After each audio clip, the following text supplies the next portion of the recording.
मेरे बहुत ही प्रिय और बहुत ही सम्मानित साथियों, हृदय की गहराइयों से अभिनंदन, बहुत बहुत हार्दिक स्वागत।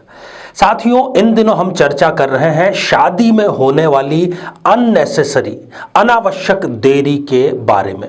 और ये देरी भी कोई 1-2 वर्ष या कुछ महीनों की नहीं, बल्कि कई वर्षों की देरी। कब ज्योतिष में इस प्रकार के योग निर्मित होते हैं, किस लग्न में किस परिस्थिति में निर्मित होते हैं और उससे बचने का उपाय क्या है, इन बिंदुओं पर तो आज हम चर्चा करेंगे साथियों कर्क लग्न के जातकों के बारे में कि उनको कब विवाह में देरी का सामना करना पड़ सकता है। साथियों, इस पर हम चर्चा करें इससे पहले एक बेहद जरूरी सूचना कि हम हमारे प्रत्येक एपिसोड के अंत में किसी न किसी जातक के प्रश्न का उत्तर देते हैं और ये प्रश्न हमें प्राप्त होते हैं आप लोगों के ही द्वारा YouTube कमेंट के माध्यम से। अपना कमेंट लिखने से पहले आप #आचार्य चंद्रकांत इस शब्द का प्रयोग जरूर करें और साथ ही जो बेहद ही आसान सा प्रश्न हम आपसे पूछेंगे इस एपिसोड के अंत में, उसका सही उत्तर भी आप हमें लिखकर जरूर भेजें।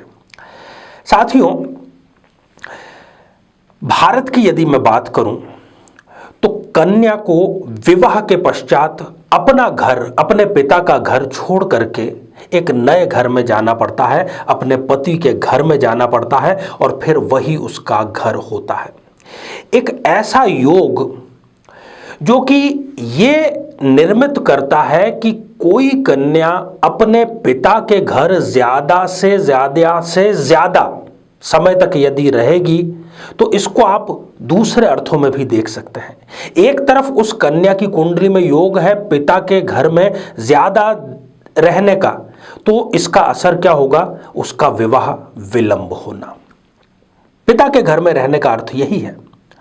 तो कब ऐसी स्थिति निर्मित होती है, आइए साथियों बिना किसी देरी किए जन्म पत्रिका के माध्यम से इसको जान लें। साथियों, आप ये जो जन्म पत्रिका देख रहे हैं ये 4 नंबर से प्रारंभ हो रही है और 4 नंबर अर्थात कर्क। यदि इस स्थान पर 4 नंबर का अंक लिखा है तो हम इसको कहते हैं कि ये जन्म पत्रिका कर्क लग्न की जन्म पत्रिका है। यहां पर 3 स्थितियों की मैं चर्चा करूंगा जो कि विवाह में बहुत ज्यादा देरी का कारण बनते हैं।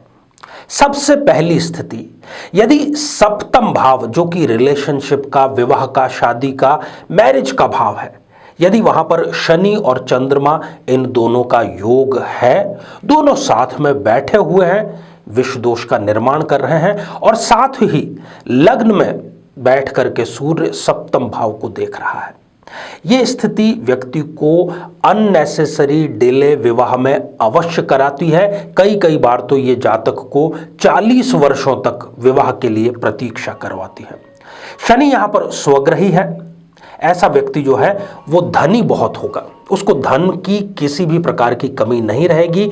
यदि वो अच्छे से तैयारी करे तो वो सरकारी नौकरी भी प्राप्त करता है और सरकारी नौकरी यदि वो प्राप्त नहीं भी कर पाए तो जिस किसी ऑर्गेनाइजेशन में वो कार्य कर रहा है उसमें वो बुलंदियां जरूर छूता है। आयु इनकी बहुत ज्यादा होती है, कई बार तो ये 100 का आंकड़ा भी पार करने में सफल हो जाते हैं। इनकी जो महत्वाकांक्षा है, आगे बढ़ने की जो जिजीविषा, जो इच्छा है, वो इनको थोड़ा सा ईर्ष्यालु भी बना देती है। अपनी प्रतिक्रिया इससे ये अपने आप को रोक नहीं पाते। यदि कहीं पर ये गलत कार्य होते हुए देखते हैं तो उसका विरोध जरूर करते हैं और यदि सही कार्य होते हुए देखते हैं तो अपना सहयोग जरूर करते हैं। साथियों, शनि स्वग्रही होकर केंद्र में बैठा हुआ है तो ये 5 महापुरुषों में से एक बहुत ही सुंदर योग शश योग का निर्माण कर रहा है और ये शश योग इनको सारी प्रकार की भौतिक सुख सुविधाएं प्रदान करता है। ये तो थी पहली स्थिति। दूसरी स्थिति जिसकी मैं यहां पर चर्चा जरूर करना चाहूंगा, यदि इस जन्म पत्रिका में कहीं पर भी बैठ करके शनि और चंद्रमा एक दूसरे को पूर्ण दृष्टि से देख रहे हैं, अर्थात एक दूसरे से सप्तम भाव में है, तब भी वो व्यक्ति को जीवन में विवाह के बंधन में अड़चन पैदा करने का कार्य जरूर करता है। तीसरी स्थिति, यदि इस जन्म पत्रिका में शनि कहीं पर भी बैठ करके वक्री है और सप्तम भाव में यदि कोई ग्रह वक्री है तो हम इस परिस्थिति में भी इस जातक को यही कहेंगे कि आपके विवाह में अनावश्यक विलंब जरूर होगा। तो साथियों, ये सारी स्थितियां हमने समझी, इसका परिणाम हमने समझा। व्यक्ति को बहुत ही प्रतिष्ठित परिवार में, बहुत ही अच्छे लोगों के बीच में जन्म लेने का मौका भी ये योग देते हैं, परंतु साथ ही उसको विवाह के लिए इतनी प्रतीक्षा करवा देते हैं कि उसका जो सब्र है उसका बांध टूटने लगता है। यदि इस प्रकार की कोई स्थिति आपकी जन्म पत्रिका में भी है तो निराश होने की आपको बिल्कुल भी आवश्यकता नहीं है।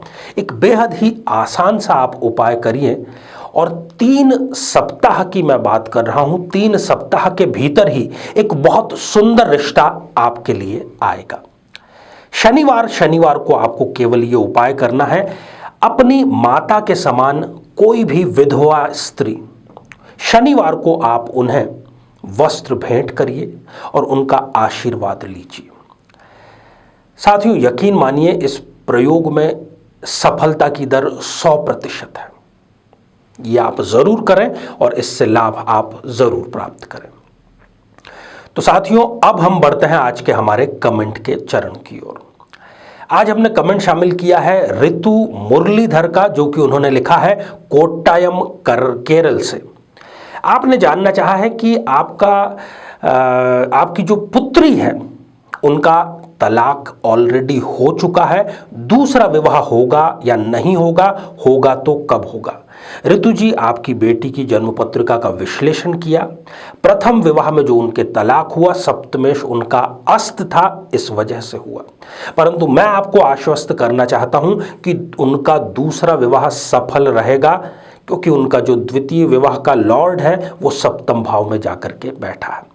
कुंडली आप फिर भी जरूर मिलवाएं, मेरी तरफ से अग्रिम शुभकामनाएं। और सितंबर 2021 के बाद बहुत ही प्रबल योग इनके विवाह का है। आप तैयारियों में अपनी तरफ से कोई कमी मत रखिएगा।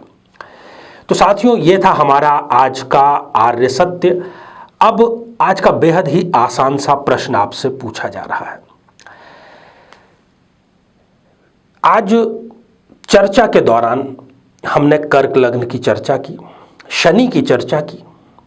शनि केंद्र में यदि स्वग्रही है तो वो किस बहुत ही सुंदर योग का निर्माण करता है। तो साथियों, आप सभी स्वस्थ, समृद्ध और शांतिपूर्वक जीवन व्यतीत करें।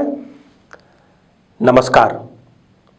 जीवन में किसी समस्या का सामना कर रहे हैं, जैसे कि शादी में देरी होना, पति पत्नी में मनमुटाव या तलाक तक की नौबत आ जाना, संतान का प्राप्त न हो पाना, नौकरी या धन प्राप्ति में बाधा आना, जीवन के प्रत्येक क्षेत्र में किसी न किसी प्रकार की बाधा आना, तो आज ही अपनी जन्म पत्रिका का संपूर्ण विश्लेषण करवाएं और पाएं समस्या से सदैव के लिए मुक्ति।